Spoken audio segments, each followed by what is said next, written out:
এই বিশ্বের শ্রেষ্ঠ ধর্ম নিজের অন্তরের প্রকৃতি। নিজেকে চেনো, নিজের প্রতি বিশ্বাস রাখো। শক্তি হলো জীবন, দুর্বলতা হলো মৃত্যু। সম্প্রসারণ হলো জীবন, সংকোচন হলো মৃত্যু। প্রেম হলো জীবন, ঘৃণা হলো মৃত্যু। দিনে অন্তত একবার নিজের সঙ্গে কথা বলো, না হলে তুমি এই পৃথিবীর একজন বুদ্ধিমান মানুষের সঙ্গে কথা বলার সুযোগ হারাবে। এই জীবনে সবথেকে সুখী, সবচেয়ে সফল সেই মানুষ যিনি কোনো কিছুর প্রত্যাশা না করে নিজের কাজ করে। যিনি যত বেশি স্বার্থ ত্যাগ করতে পারেন তিনি তত বেশি সফল। যদি গোটা একটা দিনে তুমি একটাও সমস্যার সম্মুখীন না হও, তাহলে বুঝবে যে তুমি ভুল পথে চলেছ।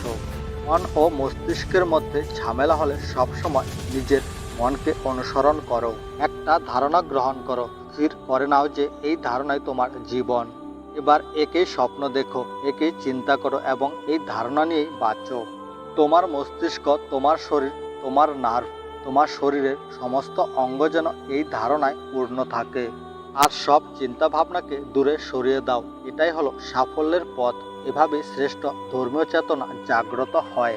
যখন নেতৃত্ব দিচ্ছ তখন সবার সেবা করো, স্বার্থ শূন্য হও।